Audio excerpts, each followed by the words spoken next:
registró todo. Las legiones llevaban cuentas de cada clavo utilizado en la construcción de un puente. Los censores contaban a los ciudadanos, a los esclavos, a los animales de carga. Existe un papiro que detalla la cantidad exacta de grano que debía recibir un soldado estacionado en un fuerte perdido del desierto egipcio. En tablillas de madera halladas junto al muro de Adriano, un oficial se queja del retraso de un cargamento de cerveza. Otro le pide calcetines a un familiar, porque el frío británico le resulta insoportable.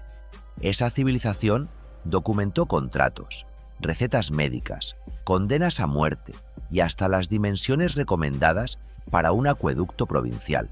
Y sin embargo, hay un objeto del que Roma no escribió una sola palabra, ni una imagen, ni una mención lateral en una carta entre funcionarios. Nada. Se llama dodecaedro.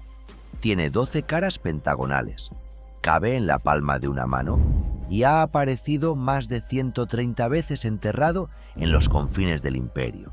El bronce con el que fue fabricado no era barato. La técnica para fundirlo requería manos expertas y temperaturas controladas al milímetro. Alguien los hizo con un propósito preciso y después alguien se aseguró de que ese propósito desapareciera de la memoria escrita. Lo que viene a continuación obliga a replantear qué tan completa es la historia que Roma decidió contarnos. Si los silencios deliberados de la historia te generan más preguntas que respuestas, quédate hasta el final, porque lo que vamos a reconstruir hoy no aparece en ningún libro de texto. Pensemos en la magnitud de ese vacío. Los romanos produjeron miles de monedas con inscripciones detalladas. Sus ánforas llevaban sellos que indicaban origen, contenido y año de producción. Conocemos las recetas de sus salsas, las marcas de sus ladrillos, las quejas de sus soldados escritas en tablillas de madera halladas en Vindolanda, junto al muro de Adriano. Pero de un objeto fabricado con aleación de cobre mediante la técnica de la cera perdida, un proceso que exige un nivel alto de artesanía, no existe un registro oficial. Más de 130 ejemplares distribuidos a lo largo de las provincias del noroeste. Britania, la Galia, Germania. Ninguno ha sido encontrado en Italia, ninguno en Roma, ninguno en el Mediterráneo oriental. Es como si alguien hubiera trazado una línea invisible y hubiera dicho: esto pertenece solo a los márgenes. El dodecaedro no es un objeto raro por accidente. Es un objeto silenciado por decisión. Para comprender por qué ese silencio importa, primero hay que mirar de cerca lo que alguien fabricó con tanto esmero y luego enterró con tanta intención. Un dodecaedro romano tiene aproximadamente el tamaño de una pelota de tenis, aunque algunos ejemplares alcanzan los 11 centímetros de alto. Está hecho de una aleación de cobre, bronce, en términos prácticos. Su forma es un poliedro regular con 12 caras pentagonales. Cada cara tiene un orificio circular en el centro, pero los diámetros de esos orificios varían entre sí, desde apenas 6 milímetros hasta 40. En cada vértice, donde 3 pentágonos convergen, sobresale una protuberancia esférica, como un pequeño botón de metal. El interior es hueco. No hay inscripciones, no hay números, no hay marcas de uso evidente. El primer ejemplar documentado fue presentado ante la Sociedad de Anticuarios de Londres en junio de 1739. Lo habían encontrado en un campo de Hertfordshire, Inglaterra, junto a monedas antiguas. Desde entonces, los hallazgos se multiplicaron. Austria, Bélgica, Francia, Alemania, Hungría, Luxemburgo, Países Bajos, Suiza y las Islas Británicas. Siempre en las provincias del noroeste del imperio, nunca en el corazón romano. Ese patrón geográfico dice más que cualquier inscripción ausente. Los territorios donde aparecen los dodecaedros coinciden con regiones donde Roma gobernaba legalmente, pero donde las tradiciones celtas sobrevivían en la vida cotidiana, en los rituales del campo, en las creencias que se transmitían en voz baja, lejos de los foros y los templos oficiales. Zonas donde la romanización fue administrativa, pero nunca completa en lo espiritual. Y hay un detalle que los arqueólogos repiten con frecuencia. Casi ningún dodecaedro muestra señales de desgaste. Las protuberancias están intactas. Los orificios no presentan abrasión. Si fueron herramientas, apenas se usaron. Si fueron objetos cotidianos, nadie los manipuló con regularidad. Todo apunta a piezas reservadas para momentos específicos y luego guardadas con cuidado o enterradas deliberadamente. Durante décadas, los investigadores intentaron explicar el dodecaedro desde lo práctico. La hipótesis más extendida fue la del instrumento de medición, alinear dos orificios opuestos para calcular distancias o ángulos de tiro de artillería romana. El problema es que los diámetros de los agujeros no guardan una proporción estándar entre ejemplares. No hay dos dodecaedros iguales.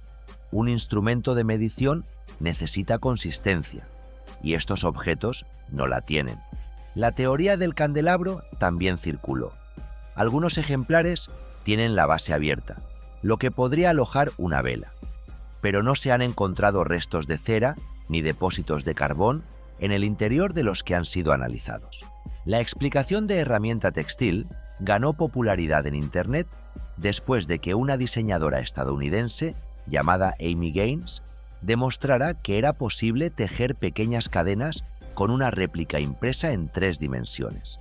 Sin embargo, las herramientas romanas para tejer no requerían plantillas de bronce tan elaboradas, y no se han hallado fibras textiles dentro de ningún ejemplar auténtico. Además, si bastaba con madera o hueso para cumplir esa función, resulta difícil justificar el costo del bronce y la complejidad de la fundición a la cera perdida.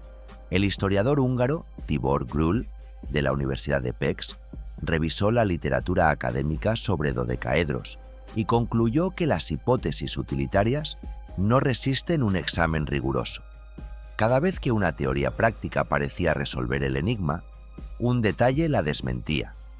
Y cuando lo práctico falla, las preguntas que quedan ya no son técnicas, son incómodas. En el verano de 2023, algo cambió. Un grupo de arqueólogos aficionados del Norton, Disney History and Archaeology Group, excavaba un campo en la pequeña aldea de Norton Disney, en Lincolnshire, Inglaterra, cerca del trazado de la antigua Fossway romana. El sitio ya había revelado monedas, cerámica y los restos de una villa romana. Pero en los últimos días de la excavación, cuando la trinchera 4 llevaba apenas unos días abierta, un voluntario descubrió algo que no esperaban. No fue con un detector de metales. Fue a mano, en contexto estratigráfico preservado. Era un dodecaedro, el número 33 hallado en Britania, el primero descubierto en la región de los Midlands, y estaba en condiciones extraordinarias, completo, sin daño alguno, con un nivel de artesanía que la profesora Alice Roberts, presentadora de la serie Digging for Britain de la BBC, describió como uno de los objetos arqueológicos más misteriosos que había tenido la oportunidad de examinar de cerca. Pesaba 245 gramos, medía unos 8 centímetros y llevaba 1700 años enterrado. Lo que hizo diferente al dodecaedro de Norton Disney no fue su belleza, sino su contexto. La inmensa mayoría de los ejemplares conocidos fueron encontrados fuera de su ubicación original, en colecciones privadas, en museos sin registro de procedencia, o recuperados por buscadores con detectores de metales sin supervisión arqueológica. Eso significa que la información sobre dónde estaban exactamente enterrados, a qué profundidad, junto a qué otros objetos, se perdió para siempre. Ya en 1739, el primer dodecaedro registrado fue presentado simplemente como una pieza hallada en un campo junto a monedas viejas. Nadie anotó en qué capa del suelo estaba ni qué había alrededor, y ese patrón se repitió durante casi 3 siglos. En Norton Disney, el ejemplar apareció dentro de una excavación científica supervisada por la empresa Allen Archaeology. La estratigrafía estaba intacta, el relleno de la trinchera contenía hueso animal, fragmentos de material de construcción en cerámica y cerámica del siglo III. El dodecaedro no estaba perdido en la tierra por accidente. Había sido colocado en un pozo con intención. Los arqueólogos lo describieron como un contexto sellado, un término técnico que indica que el depósito no fue alterado desde el momento en que fue cerrado. Luego vino el análisis metalúrgico. El arqueometalúrgico Jerry McDonnell realizó fluorescencia de rayos X sobre la pieza. El resultado: una aleación de 75% de cobre, 7% de estaño y 18% de plomo. Una composición que confirmaba una fabricación costosa y deliberada, no la improvisación de un artesano casual. Lorena Hitchens, doctoranda en la Universidad de Newcastle, especializada en dodecaedros romanos, señaló algo que pocos habían dicho con tanta claridad. Resulta difícil de creer que tengamos un objeto del periodo romano del que no sepamos para qué servía. El nivel de destreza invertido en su fabricación indica que su propósito era importante, y aún así la función sigue sin resolverse. El grupo de Norton Disney regresó al sitio en 2024 para ampliar la excavación. El objetivo era comprender mejor el contexto del hallazgo. Lo que encontraron complicó aún más las cosas. Había suficiente material de construcción en cerámica como para sugerir que el dodecaedro no provenía de la villa romana cercana. Entonces, ¿de dónde venía? Las excavaciones continúan en 2025. Aquí es donde la evidencia deja de ser un catálogo de curiosidades y empieza a contar una historia con consecuencias. Guido Kremers, curador del Museo Galo-Romano de Tongeren, en Bélgica, lleva años estudiando estos objetos. El museo exhibe un dodecaedro completo hallado en 1939 junto a las murallas romanas de la ciudad. Kremers fue directo en declaraciones a la revista Life Science. Las hipótesis de calendario, instrumento topográfico o cetro no resultan convincentes.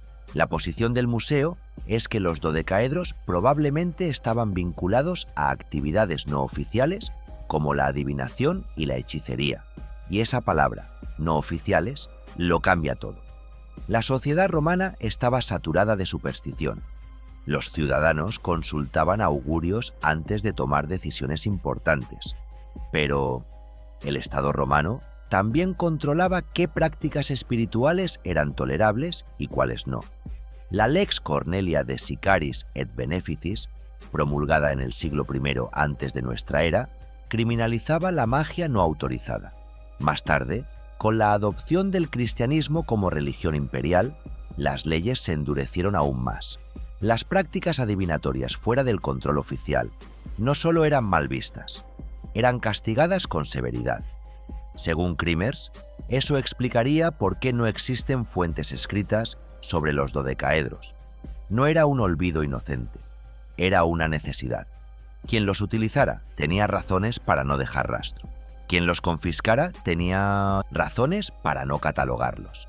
Y ese silencio documental, que durante siglos se interpretó como una simple laguna del registro histórico, empieza a leerse como evidencia de una represión deliberada.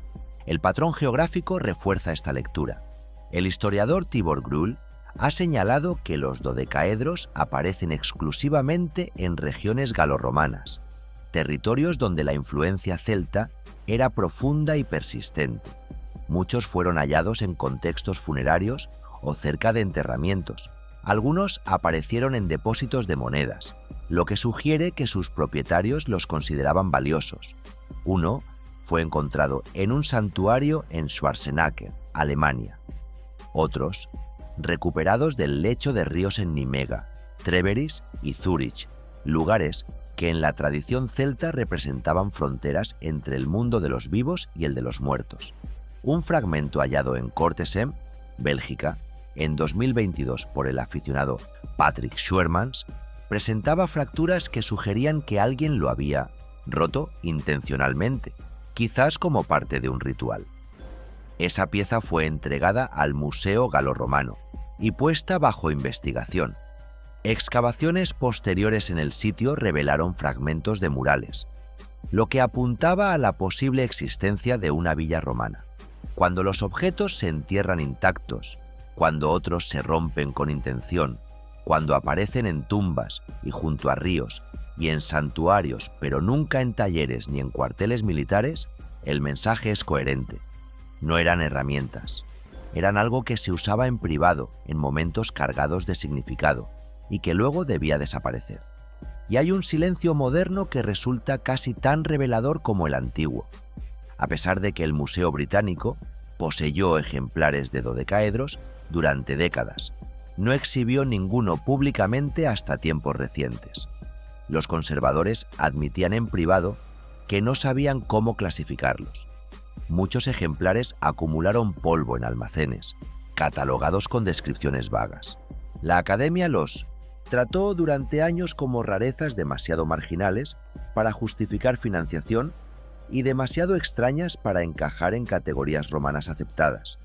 Solo ahora, con hallazgos como el de Norton Disney y el de Cortesem, investigadores independientes, voluntarios de museos y doctorandas como Lorena Hitchens están reconstruyendo lo que la corriente principal prefirió ignorar. En Ginebra, en 1982, se descubrió un dodecaedro de plata maciza. Cada una de sus 12 caras lleva inscrito el nombre de un signo del zodíaco. Es el único ejemplar con inscripciones, y esa singularidad abre una puerta que los investigadores aún no han cruzado del todo: la posibilidad de que la forma dodecaédrica tuviera un significado cosmológico heredado de la filosofía griega. Platón asoció el dodecaedro con el cosmos mismo, el quinto sólido, la forma que contenía al universo. Si esa idea filosófica viajó con la cultura helenística hasta las provincias del noroeste y fue adoptada por tradiciones celtas locales, entonces el dodecaedro no era simplemente un objeto ritual. Era una representación del orden del mundo en manos de quienes Roma consideraba peligrosos. Pero eso por ahora sigue siendo una hipótesis abierta. Lo que está documentado es suficiente para incomodar. Más de 130 objetos fabricados con recursos considerables, distribuidos en un patrón geográfico coherente, enterrados con intención, vinculados a contextos funerarios y espirituales, y borrados de todo registro escrito por la civilización más obsesiva con la documentación que conoció el mundo antiguo. Y existe un hilo aún más desconcertante. En el sudeste asiático, a lo largo de la ruta marítima de la seda, se han encontrado dodecaedros más pequeños, con las mismas características, los mismos orificios y las mismas protuberancias, pero fabricados en oro. Los descubrió el arqueólogo francés Louis Malleret en Omochenoc, Eo, Vietnam, y concluyó que reflejaban la influencia del comercio mediterráneo en la economía del reino de Funan. Si esa forma viajó desde Europa hasta el sudeste asiático, su importancia no era local, era profunda. Ese vacío documental no es un accidente, es una política. Hay algo que los dodecaedros obligan a preguntarse y que va más allá de la arqueología. Si Roma fue capaz de suprimir de su memoria oficial un objeto que existió por cientos de años en sus propias provincias, ¿cuántas otras prácticas, creencias o formas de entender el mundo fueron igualmente eliminadas sin que quedara evidencia suficiente para reconstruirlas? Lo que encontraron en Norton Disney no es solo un enigma de bronce con 12 caras. Es un recordatorio de que la historia que conocemos es, en gran parte, la historia que alguien decidió que podíamos conocer. Si este tipo de investigaciones te hacen cuestionar lo que dabas por seguro, suscríbete y activa las notificaciones, porque hay más historias enterradas que aún no han salido a la luz.